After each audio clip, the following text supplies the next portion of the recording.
This is Dr. Betsy Greenleaf, host of Some of Your Parts podcast. We're going to continue our extra bonus episodes on coronavirus COVID-19 care, how to keep yourself healthy and well during this time of stress, uncertainty, and illness. We could all make it through together. Remember, continue social distancing, washing your hands, cleaning surfaces, and for more information, check out the website cdc.gov. Thank you and stay well.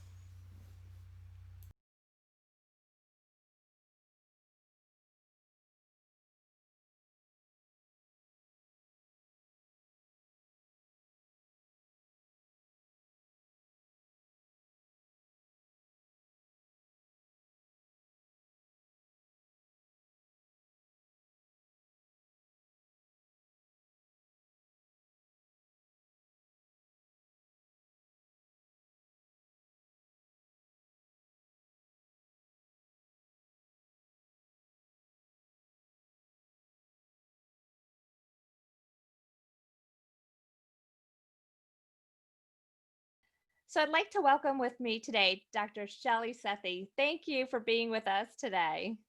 Thank you so much, Dr. Greenleaf. It's always a pleasure to be here talking with you. Yeah, so we were just talking beforehand about just how this whole coronavirus and COVID-19 is affecting our day-to-day lives.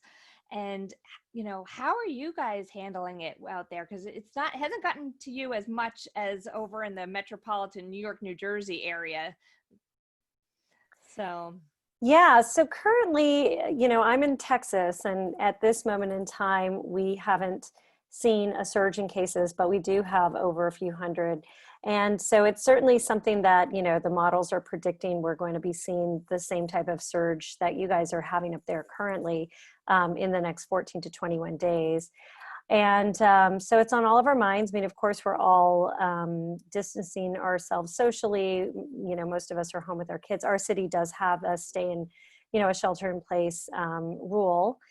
But, what I found to be the most challenging aspect after we got over the novelty, of being yeah. home and being able to be on our own schedule a little bit has just really been minding our moods really and our emotions around each other as a family, as we are all dealing with our own stress, whether it's coming from just the sort of the anxiety around what's going to happen in the emergency rooms and in the hospital, which directly affects my husband, who's an ER doctor working the front lines right now, or other family members that are critical care pulmonologists in my family, or just as simple as, my child, not being able to do his lesson because there's tech stuff going on with his with his iPad that he was sent home with to homeschool, and I'm trying to continue to see patients. So what I've found is that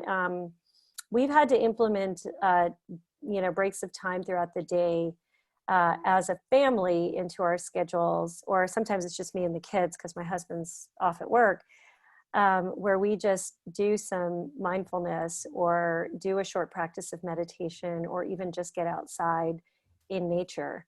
And so that's been really helpful. And I think for people who are wondering, well, how do I get started with something like that right now for my family? And we do have some really nice resources available to all of us via our iPhone or iPad or computer that's accessible right now. And so those resources can include things like apps like Headspace, which has really friendly apps for kids as well. There's options for kids so that the voice is a little bit different than the one that the adult is listening to. And you can just decide that, okay, this is a timeout for our family. We're all going to put in our headphones and do our 10-minute meditation.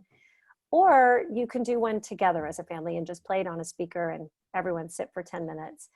And that's been really helpful. I think that that's been a way that we've been able to really be respectful of each other, have some awareness as to how we're treating each other right now, because we are all cooped up in the house and the stress is a little bit higher than usual. I found that to be helpful. I have to agree with you as I know the benefits of meditation or guided meditation. And I've been saying like, oh, I'm going to do it. I'm going to do it. And I think finally it's like, okay, now with this stress of this uncertainty, I'm like, okay, I'm doing it now. So I've looked at a number of different apps. If you Amazon Prime, if you're like a Prime member, you get the music a lot of times for free, I think. And there's all these, if you just put meditation, there's all these like resources of things to listen to. So I've been trying more and more, which I'm like, well, it's a shame that it takes something like this to get me to start doing this. Yeah, well, I think a lot of people are saying that about their health, right? That, they're now at home and they're realizing that maybe their eating habits aren't the best and Mm-hmm. they're really able to monitor, what they've been doing in terms of like eating on the go and in front of the TV. And so they have some time to change some of those behaviors. But another thing that might be helpful for you, Dr. Greenleaf, and your listeners, if meditation is not something that you're familiar with, is to use some of the tech tools. And the one that I really like, that's pretty, inexpensive, I think at the moment, I think it usually costs around $99 to $120, is called HeartMath. And it does use biofeedback to help you train to focus on your breath so that you are continuing to focus intently on one thing, the breath being something that's easily focused on. And it uses the biofeedback technology by monitoring your heart rate variability to let you know when you are in focus or meditation versus not in focus and not in meditation. So that's something that just hooks onto your ear, and then it can connect via Bluetooth or wire to your iPhone. There's also the Muse technology, which is a little headband that looks at EEG, which is the brainwave pattern that your brain is putting out. And again, both of these are set up so that kids can easily, do this. They probably do it. They're probably going to learn it much quicker than their parents at this time. And also, you can sort of compete against each other, which is kind of fun as well. Yeah, I've also been trying to get my kids to do, sometimes it's tough because you're telling them to do things. Like I'm trying to make suggestions of things that will help them. But of course, I tell them that they think I'm telling them to do things and they kind of rebel against that. But I've even talked to them about just journaling every day. I'm like, it's your journal. You don't have to put anything that I say in it, but I've been giving them ideas. Put down how you're feeling, put down something that you did that day, put down something that annoyed you, draw a picture. I don't care. Just do something like every day. But it's been a little bit difficult because, they're looking at it as, oh, mom's making me do this rather than. Yeah, well, we've created a situation where I've said, every activity that you do that sort of doesn't build your brain, like video games and TV watching, is going to require some brain building time. So they know that if they do their 10-minute meditation or their journaling practice, that's time that they've accumulated that they're going to be able to play video games now. So, trade-offs, I think, are important to keep us all sane right now. I think that's great. And what kind of things are you telling your patients to do other than this? Yeah, so we've been really careful about what we are suggesting and recommending and what we're not recommending. And that is because, let's just be, completely honest here. This is a novel virus. It's new. There are no studies for the majority of things that are out there. There are some studies for prior coronaviruses like MERS and SARS, but even those are very few. So a lot of this data and recommendations are extrapolated and not meant to treat anybody if they are experiencing symptoms. But really it is based on prior studies just looking at the immune system and how there might be the ability to modulate it or support it. So right now, what I'm telling my patients based on the current evidence, and again, this could change, is to go ahead and take higher dose vitamin C. I'm usually recommending about 2,000 milligrams a day if possible. We also know that zinc can be very helpful, so somewhere between 15 and 30 milligrams a day for people seems to be helpful. And then when we're looking at other vitamins, Normal amounts of vitamin D, like 1,000 milligrams of vitamin D a day, can be helpful, but higher dose vitamin D can stimulate the immune system a little bit too much and theoretically sort of push people over the edge when they are having that what we're calling the cytokine storm that a lot of people are talking about nowadays. And again, theoretical, but why do something when we don't know for sure? So my recommendation with vitamin D at this point is to just stay on the normal doses of it. Vitamin A is also recommended. And again, just a typical dose of vitamin A is good enough. And then for herbs, because there's been a lot of questions around which herbs can be helpful and supportive to the immune system and which ones not. There seems to be some degree of uncertainty around elderberry, which a lot of people are talking about. There are various species of elderberry. There's elderberry leaf, there's elderberry, nigra, which is Sambucus nigra. And at this point in time, just because, again, we are unsure with this novel virus, my recommendation is to not take it. Theoretically, there's probably not enough of it to stimulate the immune system in such a great way that we're going to see issues.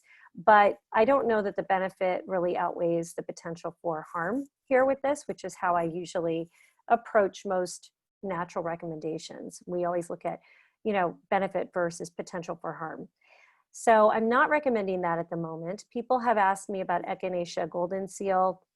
Doesn't seem to really do much to help. So in my opinion, probably not something you want to, add to your regimen at the moment. We do have some benefits that seem to be playing out with certain types of medicinal mushrooms. So not the type that is coming from the kind that's grown on rice and other starches. But there does seem to be benefit from taking whole mushroom, medicinal mushrooms. But you would have to be very careful about looking at the labels for that. And then, of course, certainly things like, sleep, very, very important. And because sleep seems to be something that helps not only in the recovery phase, but also in the preventive phase, there's been a really good look at melatonin. And melatonin, for those of you that may or may not know, is something that is secreted by the body in preparation for sleep. And it is a signal that the body needs to start to, get prepared, body temperature drops, melatonin is released, and the brain starts to move into the different stages of sleep.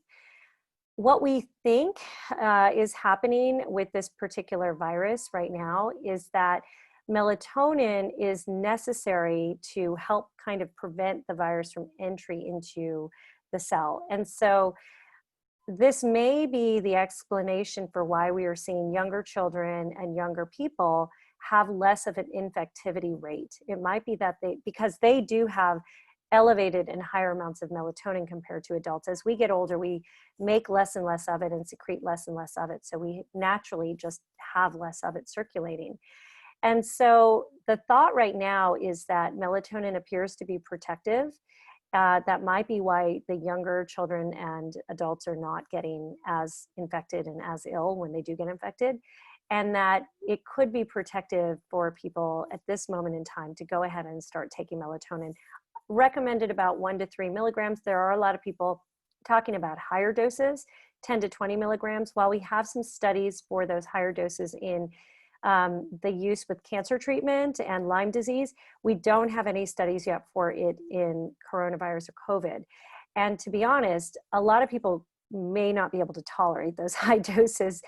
You can have the side effect of having some quite vivid dreams, and it can be disruptive for some people. So we're telling our frontline hospital workers and, just generally our patients and elderly to go ahead and take 1 to 3 milligrams a night. So those are some, from a supplement standpoint, that some of the things that we're doing with our patients. Of course, supporting your body with good nutrition. This is a great time to be really looking at eating that rainbow of foods. Everything that covers your, red vegetables to your purple vegetables is going to give you the complete continuum of vitamins, which is, more protective than probably anything else we can do right now. It's interesting too when I think of, supplements, and I know a lot of patients kind of think, oh, it's natural, it's supplements, it's good for me, it's safe. But when in actuality, a supplement is it's like anything you put in the body. Sometimes there'll be side effects, sometimes there won't. And more of a good thing doesn't mean it's a better thing. So, keeping within those guidelines and those recommended ranges, because I've seen people do that where they're like, oh, well, one's good for me. Why don't I not take 10, So, Yeah, and certain things, like if you overdo it on zinc, you can also end up with a copper deficiency. Additionally, too much zinc will make you feel pretty nauseous. Vitamin C is water soluble, so you're going to pretty much excrete out whatever you don't absorb. And so you're kind of just wasting your money. So yeah, it is important to know what the proper doses are. We're also understanding that while some things may stimulate the immune system in a beneficial way to mount your body's response to fight off a virus or a bacteria initially, that it is indeed that same elevated immune response that is kind of the issue later on in the disease progression with this particular COVID-19. And so we don't want to overstimulate the immune system too much either. And so while there can be benefits, it is important to, like you said, stick within the guidelines.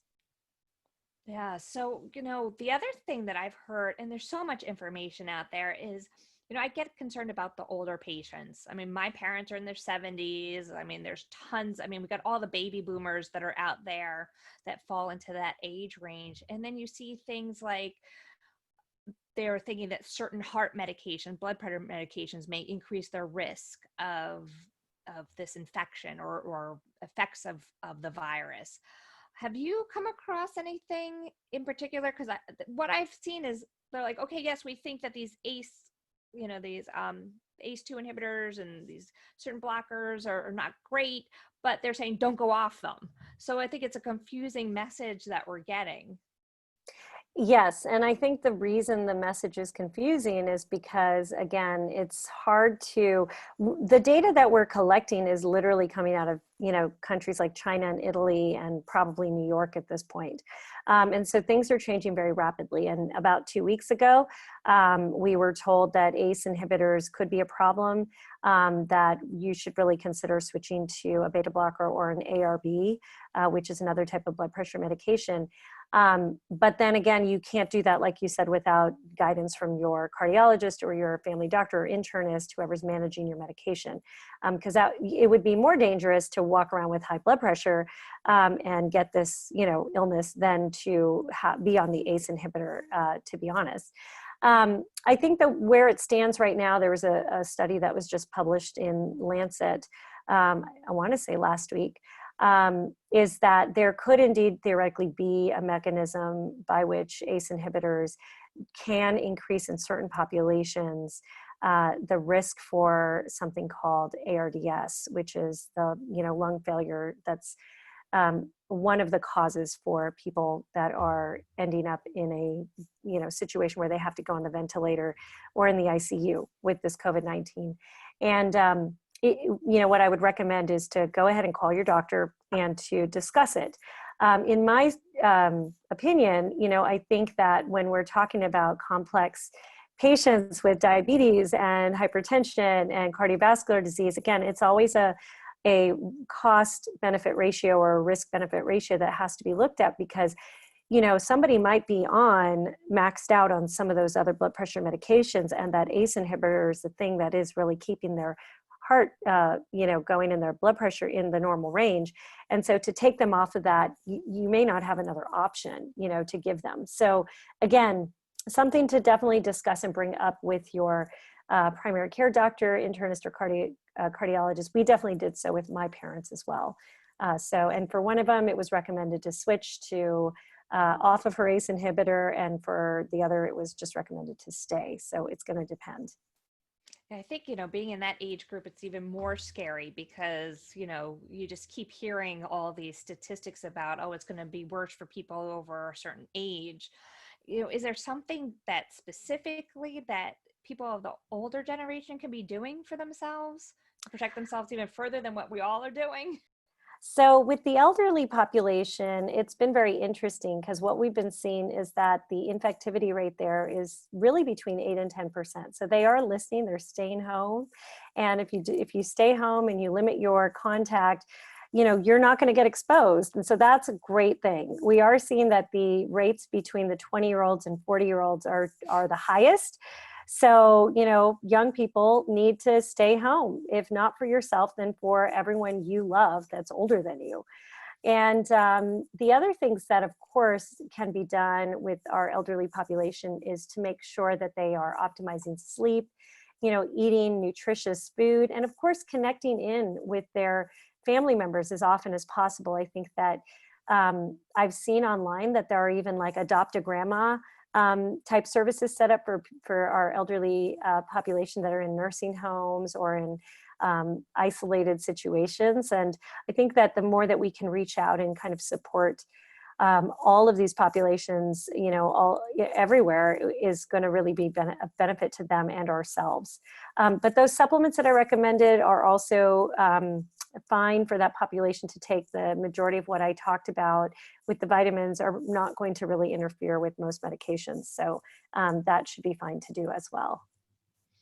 Yeah, it's been tough too because you see what's been happening too is that areas of the state that are highly infected, you're starting to see people also move out of those states.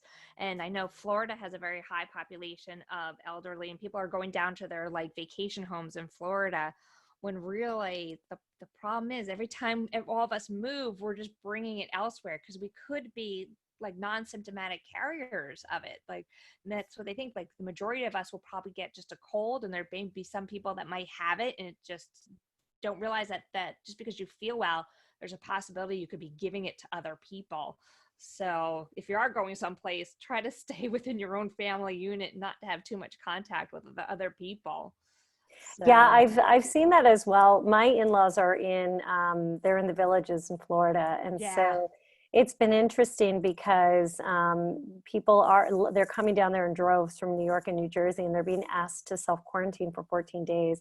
Whether or not that happens, I don't know. I don't know who's enforcing it, but I agree with you. I think that this idea of being an asymptomatic carrier is really, really important for people to understand. And so just really taking on your own responsibility at helping to at least curb this, slow it down until we can get our hospital systems, settled and also have that vaccine and the treatment available. Going back to you were saying, this is a great time for us to start eating healthy. But I've seen some interesting things. Like when I went to the supermarket, all the pasta was gone. So that's your nice simple carbs, which probably aren't the best. I also saw an article yesterday that there is a shortage of yeast right now. And I go, Yep. why in the world is there a shortage of yeast? Well, they said that people are planning on being home and they're planning on baking more. And I'm like, well, that may be nice, but those aren't necessarily the foods that you should be eating.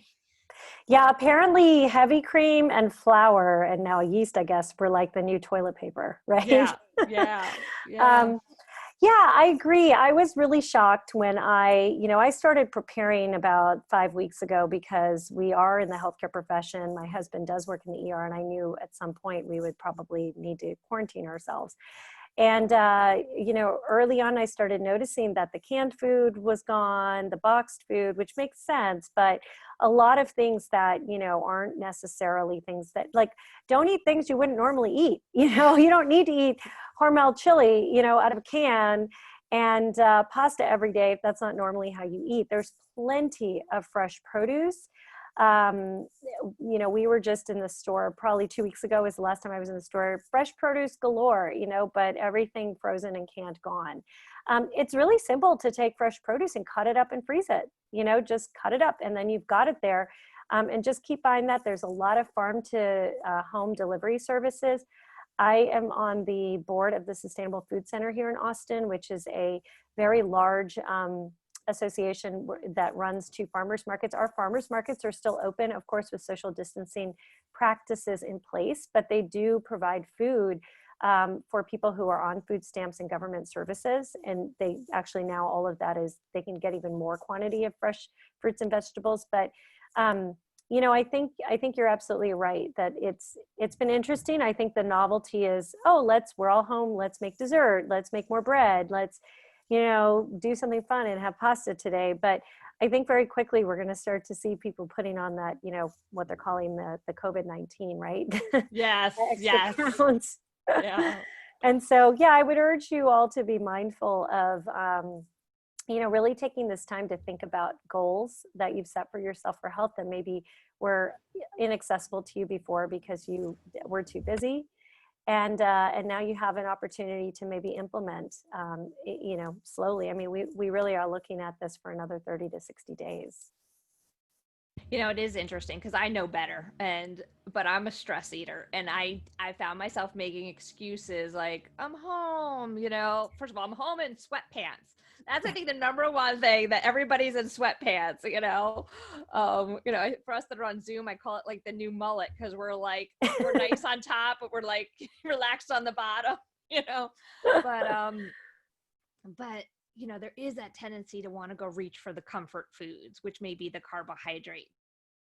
Oh, I've had to stop myself and be like, okay, I know why I'm reaching for that. And in the long run, that's going to not only add to my weight, but it's going to decrease my immune system too, by affecting your gut flora. And so, 100%. And it's been very interesting because my husband was sending me pictures from the ER break rooms where people have been very kindly dropping off food and very kindly, you know, showing up with just, you know, gift cards and things like that. But it's all desserts and it's all junk food and it's all so inflammatory. And we already know that our healthcare workers are at risk. And so, you know, he sort of was like, this is kind of stoking the fire, you know, so can we be thinking about fruits and vegetables and things like that to send them? But yeah, I think, you know, something that can be helpful for that is to put reminders, like just even sticky notes on the cabinets, keeping, you know, everything that we have maybe for our kids in separate bins, you know, with a little note on it.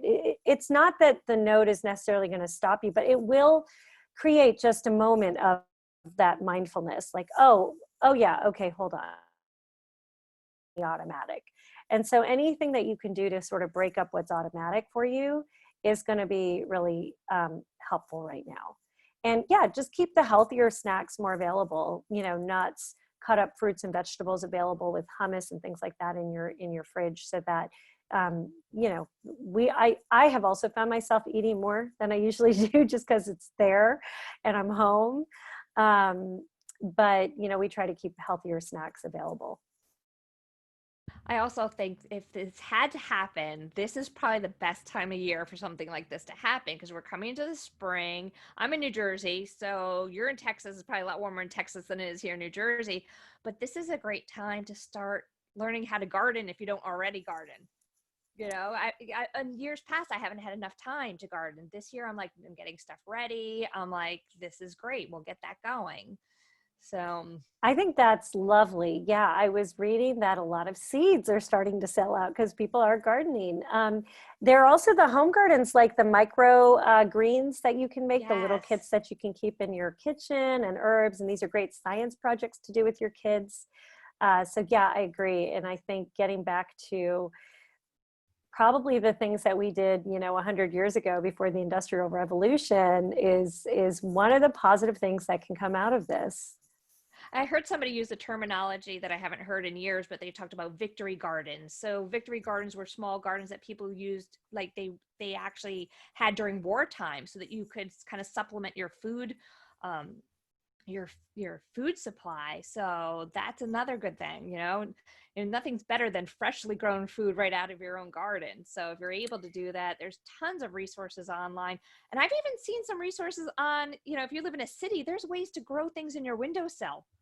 So, you know, especially herbs and, you know, spices and herbs grow very easily in a windowsill. They're probably the only thing out of my plants that I don't actually end up killing. So, because I'm I with you. don't have a green thumb. I'm with you. We've got so much rosemary and oregano right now. You know, basil, this basil grows like crazy. Yes. Those are great things to, you know, garden with and to keep in your kitchen as well. Yeah. Yeah.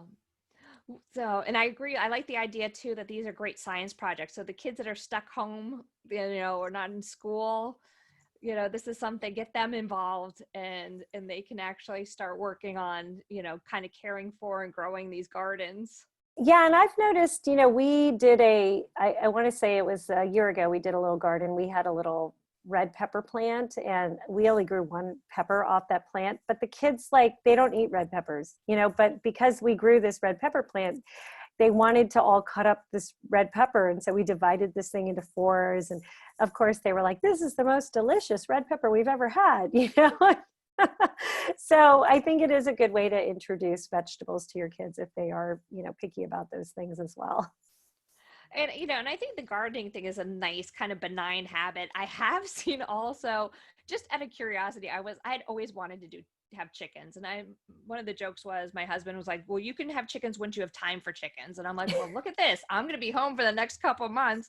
So I started looking into it, but they're sold out, and chicken coops are like, apparently there's been a run on chickens because people are worried about the food supply. And I think that's the one thing. A lot of people are panicking about the food supply, the toilet paper supply.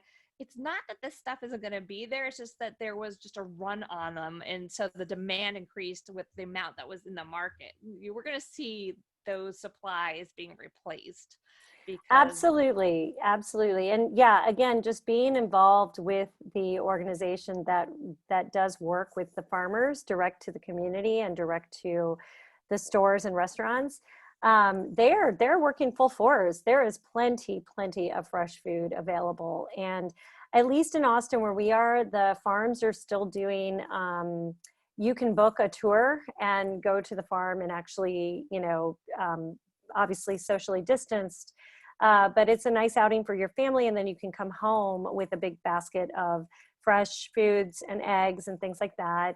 Everybody's wearing gloves, it's, all handled properly. They tell you to bring your own bags and baskets. So yeah, I don't think we're in danger of running out of food at all. This is very different than like a hurricane or, a tornado or anything like that that can really destroy the food supply chain. We have that going full force. that's another question I've seen where people are worried about bringing home produce or products from the store. And I've seen everything from people like not having any concern to they're leaving things outside for a while, or they're spraying it down with chemicals. And, I haven't really come across like what the real information is about bringing, mail or products into the house. Yeah, so again, I think that this information has been changing, as we move forward. But what I've consistently seen, and I think this is where we sit right now with what the CDC is saying, is that cardboard and paper, the virus can last about 24 hours, whereas when we're looking at things like plastic and metals, you're talking about at least 3 to 4 days. We're also understanding that certain metals like copper, which are naturally antiviral, antibacterial, don't seem to harbor it more than just a few hours. So thinking about it that way can really help you understand, what to do when you are bringing home your grocery bags. And so our current practice is that one person does the shopping, and that's been me. And I'm trying to go every 2 weeks. So I do go with wipes. I do go with gloves. Some stores are not letting you, they're not allowing you to bring your own bags in, that they will bag. And some stores are telling you, you have to bag your own to bring your own bags in. So it just depends on the store. But as soon as I get to the car, I'm, getting into my car, taking my gloves off, wiping down the steering wheel, getting out when I get home. And then before I close my car door, wipe my car door handle down with a wipe, get to the house, come in, wash my hands. And then with anything that can be left out, like let's say vegetables like onions and squashes and things like that can be outside anyway, garlic, things like that, I'm just leaving them in the bag, in the garage, or in a corner of the kitchen where nobody's touching it for at least 3 days, 2 to 3 days. Anything that needs to go into the freezer directly, I don't think probably needs to be washed, because if it's going into the freezer, you're probably not going to be touching it for a while and it's getting frozen. So that's probably fine, but just to be extra safe, if you wanted to, just like you would with anything going into the fridge, any plastic containers, we are definitely washing with soap and water. So if it's, meat that's in plastic containers, washing it with soap and water. Soap and water will kill it. And then putting it into a section of the fridge where, again, I'm trying not to touch it for 24 hours. If it's fruits and vegetables, I am gently washing with soap and water. Now, I know that there are people, nutritionists and such, that are saying online not to do that because the soap residue can cause you to get sick. Just wash it really well. There is a video that I've shared on my Facebook, and I think you can easily find it. It's a doctor that is showing you how to wash your fruits and vegetables and everything. So that's a great video to tune into and just watch. But I think it's common sense. Anything that is that is a surface like that you're going to touch with your hands, you can definitely be transmitting it. And what's interesting is, this actually applies for things like salmonella and giardia and all that as well. But most people didn't think about it that way. And so think of how many GI infections we could, eliminate on a yearly basis if we actually did this with our food. And then of course, cooking our food, you're heating anything to above 135 degrees is, you're going to kill off pretty much everything. Anything raw, we're just being extra careful with. We're peeling, to get that layer off. We are not generally, as a habit, ordering much from restaurants out at all. But when we do, we're not getting anything like salads or sushi, anything where, somebody could have coughed and it gotten on the food, and then you're not killing it off with heat. So just be mindful of that as well when you're ordering food out. Yeah, that's a very good point too. So can you think of anything else that we need to know or we should be doing that I haven't asked you about? I think that just again, thinking from a lifestyle perspective about, still continuing to move every day and sweat, that helps your immune system and detox, thinking about getting good sleep, eating nutritiously, we talked about, supplementing appropriately, and just be mindful about the fact that, 98% of people are still going to do just fine with this, right? And I think that with all the news out there, even I, who feel that I'm fairly resilient and resistant to the chaos and drama of the news, because I typically don't tune in, find myself just tuning in and getting sucked in and pulled in. Yes. And it's just really, really important for us to maybe think about the fact that probably at this point in time, everything you need to know. There's not much more that you're going to learn on a daily basis by tuning into the news for hours at a time, other than honestly more bad news. And while I think it's important to stay on top of it and to understand, maybe setting aside a time midday where you just tune in, maybe what's going on in your state, in your city, anything new in terms of development of vaccine, meds, all of that kind of stuff might be interesting, and then turn it off.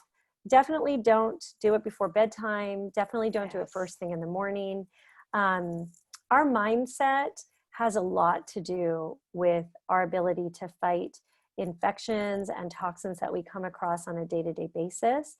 And so staying positive, staying in a state of gratitude, thinking about the things that we are thankful for, and just remembering that, the majority of people are going to be fine with it. This is a difficult time. By no means am I, undermining that, not just from a health perspective, but also from a financial perspective. Everybody is feeling the effects. But, trying to stay in that positive mindset will allow you to hopefully stay creative and think about ways that you can actually create some solutions for your family, and stay healthy should you indeed get exposed. So that, I think I have to remind myself of that on a daily basis, as well as my husband. I do too. My sister and my brother-in-law are pulmonary critical care doctors at the Cleveland Clinic. So, I'm just, sometimes we get into these negative loops, and I just remind everybody, the majority of people are going to come out of this okay. It is going to be a shift. Life is not going to be the same. It's not the same. It's not going to be the same in 3 to 6 months for anybody. But we can all do this, as a connected world and a community. And, the last thing, Dr. Greenleaf, there are meditations online, which have been phenomenal to tune into, which are happening in conjunction with people around the world. I've been tuning into some meditations where there are 16 to 20,000 people meditating at the same time around the world. And I'm telling you, Wow. the energetics of that, just the uplifting feeling of the vibration of the world at that moment is something beyond comparison. I've never felt that type of just uplift before. So definitely look for that type of thing. It's something we're going to be doing on our media channels as well soon. But yeah, I just want to remind people of staying positive. That's great. Thank you so much for taking the time to talk with us. You're so very welcome. Thank you for having me. Take care. Be safe. All right. Today's show was brought to you by the Pelvic Floor Store, your resource for personal health. For more information on health and wellness, go to drbetsygreenleaf.com. Follow me on social media, and don't forget to subscribe to this podcast and my YouTube channel. Let me reach my goal of helping 1 million people with health and wellness information. Share this with a friend. Stay